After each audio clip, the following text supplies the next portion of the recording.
सचिन पायलट ने भले ही अभी तक किसी नई राजनीतिक पार्टी का ऐलान नहीं किया है, लेकिन ऐसा नहीं है कि वे आलाकमान के आश्वासन पर चुप होकर बैठ गए हों। आगामी विधानसभा चुनावों के मद्देनजर पायलट जमीनी स्तर पर तैयारियों में जुटे हुए हैं। जानकारी के मुताबिक कुछ महीनों पहले से ही पायलट ने राजनीतिक चाणक्य कहे जाने वाले प्रशांत किशोर की मदद ले रहे हैं। प्रशांत किशोर की कंपनी युवाओं को राजनीति की ओर आकर्षित करते हुए सोशल मीडिया पर विशेष अभियान चला रही है।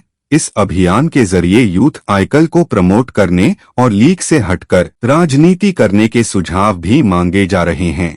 आईपैक द्वारा चलाए जा रहे इस अभियान को जबरदस्त रेस्पॉन्स भी मिल रहा है।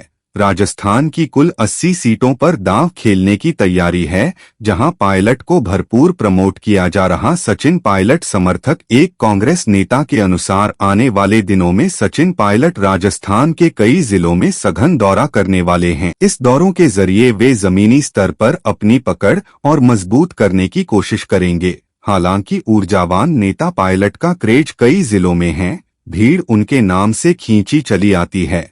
पायलट के दौरों का रोडमैप प्रशांत किशोर की कंपनी आईपैक कर रही है। रूट फाइनल होते ही पायलट दौरों का ऐलान कर देंगे।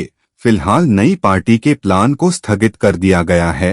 कांग्रेस में रहकर ज्यादा से ज्यादा समर्थन जुटाने पर जोर दिया जा रहा है। राजस्थान अमजेर, भरतपुर, दौसा, धौलपुर, झालावाड़, कोटा, बूंदी, टोंक, जयपुर ग्रामीण, अलवर और भीलवाड़ सहित कुछ अन्य जिलों की 40 सीटों में पायलट का खासा प्रभाव है। अधिकतर सीटें गुर्जर बाहुल्य है, लेकिन अन्य सीटों पर भी सचिन पायलट का क्रेज काफी देखा जा रहा है। पायलट केवल इन 40 सीटों पर ही नहीं बल्कि डबल टारगेट लेकर चल रहे हैं। उन्होंने आईपैक को 80 विधानसभाओं का प्लान बनाने को कहा है। चूंकि सचिन पायलट राष्ट्रीय स्तर के नेता हैं, उनकी छवि न केवल राजस्थान बल्कि देश के कई राज्यों में भी है। ऐसे में जिलों के दौरों का विशेष प्लान बनाया जा रहा है। प्लान के तहत सभाओं और रैलियों के साथ पैदल मार्च भी होंगे। सचिन पायलट ने साफ संकेत दे दिए कि वह कांग्रेस में रहेंगे। दरअसल सियासी पंडितों का कहना है कि अगर सचिन पायलट अपनी नई पार्टी बनाते तो उन्हें और कांग्रेस दोनों को बड़ा नुकसान उठाना पड़ता, जिसका सीधा फायदा भाजपा को मिलता। साथ ही कम समय में पार्टी बनाना संभव नहीं था। सचिन पायलट अगर कांग्रेस छोड़कर नई पार्टी बनाते तो उसके लिए अब थोड़ी देर हो चुकी थी। विधानसभा चुनाव के लिए अब कम समय बचा है, लिहाजा ऐसे में नई पार्टी बनाना और उसका पूरा संगठन तैयार करने में वक्त लगता। साथ ही चुनाव आयोग में नई पार्टी का आवेदन कर पूरी प्रक्रिया पूरी करने में भी वक्त लगता। ऐसे में सचिन पायलट के लिए यह फैसला घातक साबित हो सकता था। राजस्थान देश के गिने चुने राज्यों में से है जहां तीसरा मोर्चा सफल नहीं हो पाया है, यानी भाजपा और कांग्रेस के अलावा कोई अन्य पार्टी पिछले 35 सालों में सफल नहीं हो सकी है।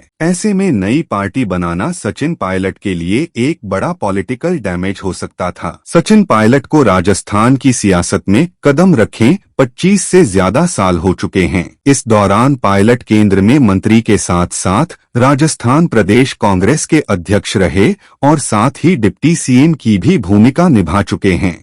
सचिन पायलट के ज्यादातर समर्थक कांग्रेसी हैं। ऐसे में अगर सचिन पायलट नई पार्टी बनाते तो उनके समर्थक उनसे छिटक सकते थे। ऐसे में नई पार्टी बनाना सचिन पायलट के लिए एक बड़ा नुकसानदायक साबित हो सकता था। गौरतलब है कि सचिन पायलट की पूर्वी राजस्थान में पकड़ मानी जाती है। साथ ही कहा जाता है सचिन पायलट के गुर्जरों के साथ मीणा और जाट समाज में भी प्रभाव है और यही वोट बैंक कांग्रेस का भी माना जाता है। लिहाजा ऐसे में अगर पायलट नई पार्टी बनाते हैं, पूर्वी राजस्थान में एक स्प्लिट देखने को मिलता, जिसका खामियाजा न सिर्फ कांग्रेस बल्कि सचिन पायलट पॉलिटिकल करियर पर भी देखने को मिलता।